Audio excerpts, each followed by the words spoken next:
Hello दोस्तों, नमस्कार। मेरे YouTube चैनल में आप लोगों का स्वागत है। चलिए हम लोग देखते हैं आज भारत का संवैधानिक विकास। भारत के संवैधानिक विकास में आज हम लोग पढ़ेंगे जो है महान्यायवादी तथा नियंत्रक एवं महालेखा परीक्षक। हम लोग देख रहे हैं एनसीईआरटी का सार संग्रह, मोस्ट इम्पोर्टेंट क्वेश्चन और आंसर। चलिए वीडियो स्टार्ट करते हैं। देखते हैं महान्यायवादी तथा नियंत्रक एवं महालेखा परीक्षक। यहाँ से क्वेश्चन कोई भी एग्जाम हुआ पूछे जाते हैं। तो चलिए वीडियो स्टार्ट करते हैं। पहला पॉइंट देखते हैं, भारत के 3 विधि अधिकारी। क्वेश्चन पूछा जाता है भारत के विधि अधिकारी किसे कहा जाता है, किसे माना जाता है। भारत के विधि अधिकारी 3 हैं। कौन कौन से? भारत का महान्यायवादी, भारत का महान्यायवादी। एक मिनट, चलिए।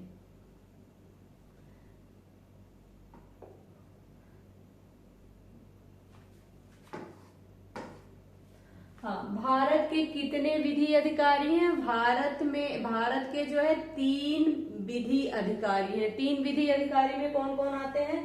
भारत के 3 विधि अधिकारी हैं। 3 विधि अधिकारी में पहला आएगा भारत का महान्यायवादी।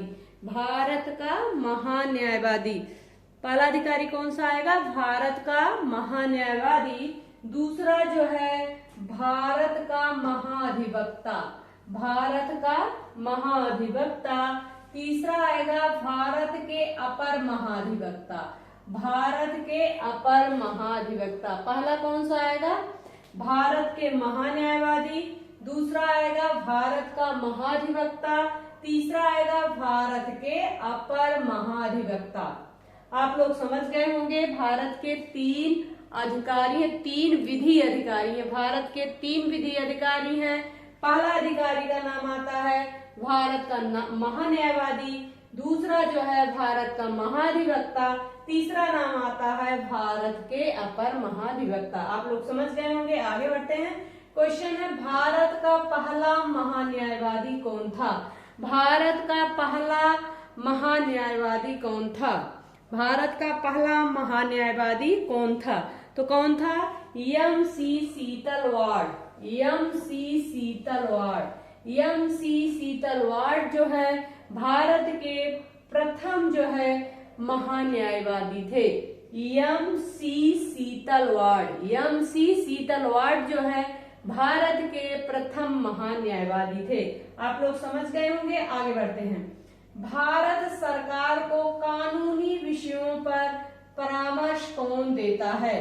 भारत सरकार को कानूनी विषयों पर जो है परामर्श कौन देता है? तो कौन देता है? महान्यायवादी, अटॉर्नी जनरल। महान्यायवादी, अटॉर्नी जनरल। महान्यायवादी, अटॉर्नी जनरल। इसको इंग्लिश में क्या कहते हैं? Attorney general. महान्यायवादी, अटॉर्नी जनरल। भारत सरकार को कानूनी विषयों पर परामर्श देता है भारत का महान्यायवादी, अटॉर्नी जनरल। आगे बढ़ते हैं हम लोग। भारत का सर्वोच्च विधि अधिकारी कौन होता है? भारत का सर्वोच्च विधि अधिकारी कौन होता है? तो कौन होता है? भारत का महान्यायवादी। भारत का सर्वोच्च विधि अधिकारी कौन होता है? तो कौन होता है? भारत का महान्यायवादी। आगे बढ़ते हैं। भारत का महान्यायवादी किसका विधि सलाहकार होता है?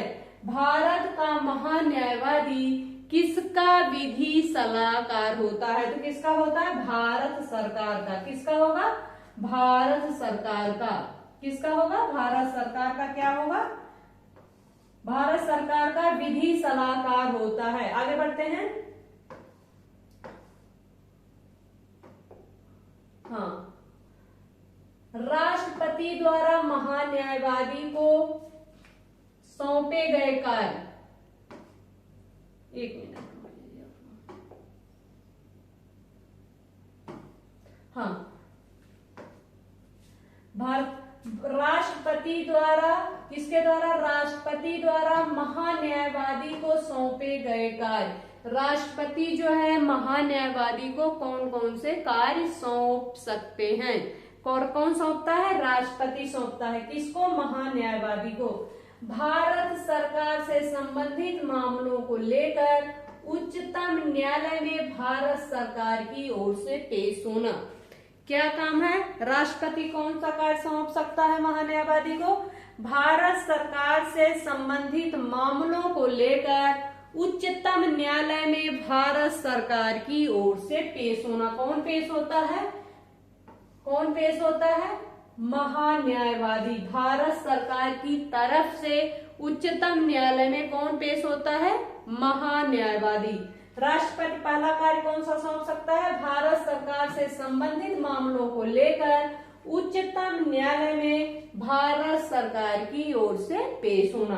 दूसरा देख लेते हैं हम लोग। संविधान के अनुच्छेद 143 के अंतर्गत राष्ट्रपति की ओर से उच्चतम न्यायालय में भारत सरकार का प्रतिनिधित्व करना। दूसरा पॉइंट क्या है?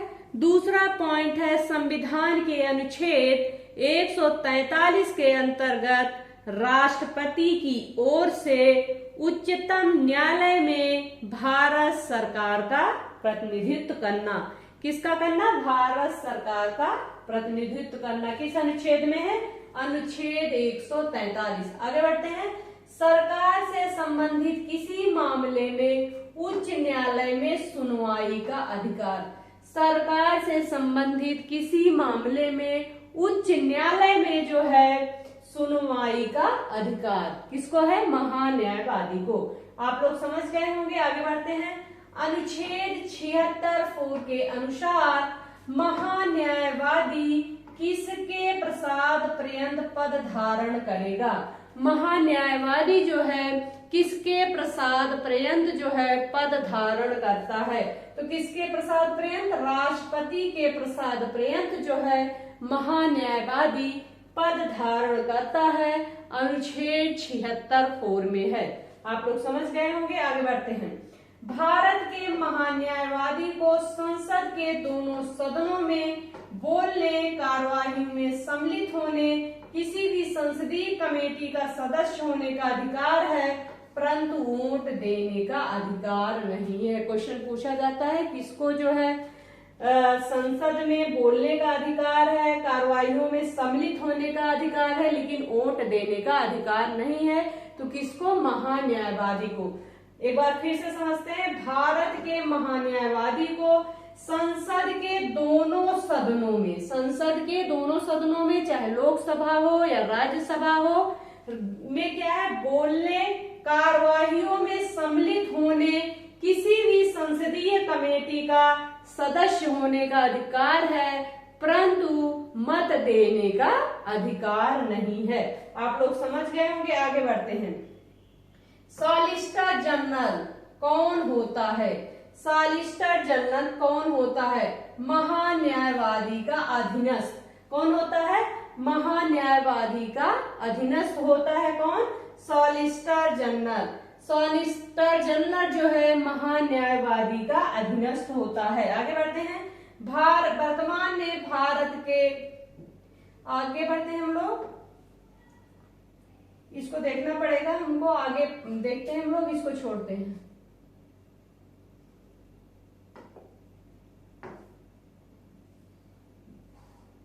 चलिए,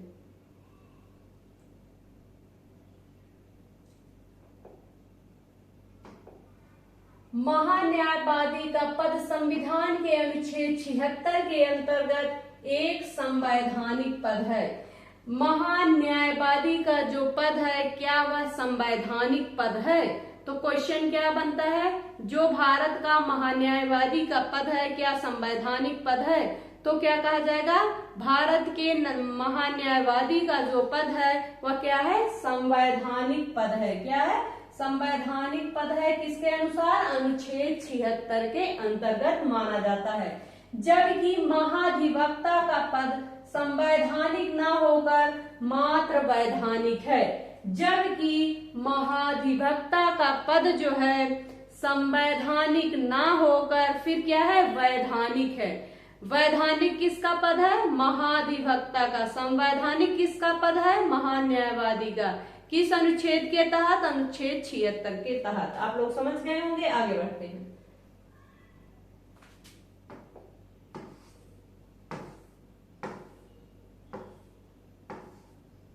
चलिए, भारत के प्रथम नियंत्रक एवं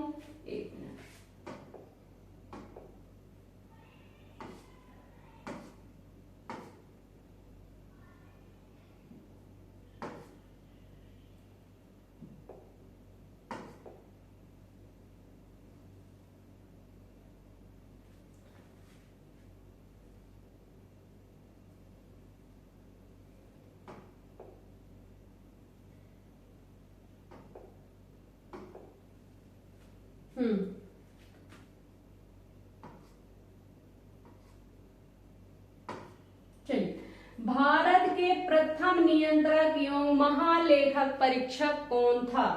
भारत के प्रथम नियंत्रक या महालेखक परीक्षक कौन थे? भारत के प्रथम नियंत्रक एवं महालेखक परीक्षक कौन थे? बी नरहरि राव। कौन थे? बी नरहरि राव। बी नरहरि राव जो है प्रथम नियंत्रक एवं महालेखक परीक्षक थे। बी नरहरि राव। बी नरहरि राव जो है प्रथम नियंत्रक एवं महालेखक परीक्षक थे। आगे बढ़ते हैं। राज्य सरकार को कानूनी विषयों पर कौन परामर्श देता है? राज्य सरकार को कानूनी विषयों पर कौन परामर्श देता है? तो कौन देता है? महाधिवक्ता। भारत सरकार को कौन देता है? महान्यायवादी। राज्य सरकार को कानूनी विषयों पर परामर्श कौन देता है? महाधिवक्ता। आगे बढ़ते हैं। संसद की लोक सेवा समिति की बैठकों में कौन उपस्थित रहता है? संसद की लोक सेवा समिति की बैठकों में कौन उपस्थित रहता है? भारत का नियंत्रक एवं महालेखक परीक्षक जो है संसद की लोक सेवा समिति की बैठकों में उपस्थित रहता है। आगे बढ़ते हैं।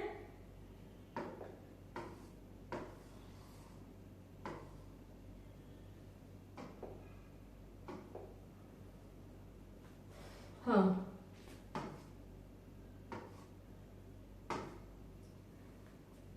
डॉक्टर भीमराव अंबेडकर ने कहा था, डॉक्टर भीमराव अंबेडकर ने कहा था कि नियंत्रक महालेखक परीक्षक भारतीय संविधान के अंतर्गत सर्वप्रमुख अधिकारी होगा। किसने कहा था? डॉक्टर भीमराव अंबेडकर ने कहा था कि नियंत्रक महालेखक परीक्षक जो है भारतीय संविधान के अंतर्गत सर्व प्रमुख अधिकारी होगा। यह लोकतांत्रिक व्यवस्था में भारत सरकार के वित्तीय रक्षकों में से एक होगा। इन वित्तीय रक्षकों में उच्चतम न्यायालय, निर्वाचन आयोग एवं संघ लोक सेवा आयोग सम्मिलित है। कौन कौन सा सम्मिलित है? उच्चतम न्यायालय, निर्वाचन आयोग, संघ लोक सेवा आयोग सम्मिलित है। डॉक्टर भीमराव अंबेडकर ने कहा था कि नियंत्रक महालेखक परीक्षक जो है भारतीय संविधान के अंतर्गत सर्व प्रमुख अधिकारी होगा। यह लोकतांत्रिक व्यवस्था में भारत सरकार के वित्तीय रक्षकों में से एक होगा। इन वित्तीय रक्षकों में शामिल होंगे उच्चतम न्यायालय, निर्वाचन आयोग, संघ लोक सेवा आयोग। संघ लोक सेवा वित्तीय रक्षकों में कौन कौन सा आएगा?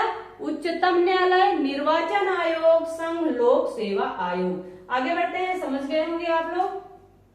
भारत के नियंत्रक एवं महालेखक परीक्षक के पद का सृजन किसके द्वारा किया गया है? भारत के नियंत्रक एवं महालेखक परीक्षक का जो है पद का सृजन किसके द्वारा किया गया है? किसके द्वारा? संविधान के द्वारा किया गया है। नियंत्रक एवं महालेखक परीक्षक के पद का सृजन जो है संविधान के द्वारा किया गया है। भारत के नियंत्रक एवं महालेखक परीक्षक का कार्यकाल कितने वर्ष का होता है? भारत के नियंत्रक एवं महालेखक परीक्षक का कार्यकाल जो है कितने वर्ष तक होता है? तो कितने वर्ष तक होता है? 6 वर्ष तक होता है। कितने वर्ष तक? 6 वर्ष तक होता है। भारत का नियंत्रक एवं महालेखक परीक्षक जो है किसका मार्गदर्शक है? भारत का नियंत्रक एवं महालेखक परीक्षक जो है किसका मार्गदर्शक है? किसका? लोक लेखा समिति। किसका है? लोक लेखा समिति। भारत का नियंत्रक एवं महालेखा परीक्षक जो है किसका मार्गदर्शक होता है? तो किसका होता है? लोक लेखा समिति का। नियंत्रक एवं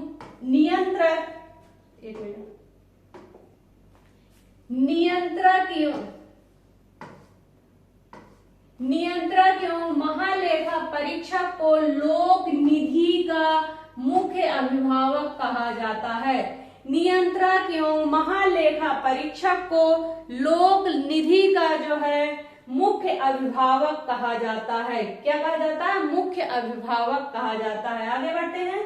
राज्य एवं केंद्र सरकारों के सभी खर्चों का वित्तीय जांच कौन करता है? राज्य एवं केंद्र सरकारों के सभी खर्चों की वित्तीय जांच कौन करता है? कौन करता है? नियंत्रक एवं महालेखक परीक्षक। नियंत्रक एवं महालेखक परीक्षक जो है राज्य एवं केंद्र सरकारों के सभी खर्चों की वित्तीय जांच करता है। मोस्ट इंपॉर्टेंट है। नियंत्रक एवं महालेखाकार के पेंशन व भत्ते किस पर भारित होते हैं?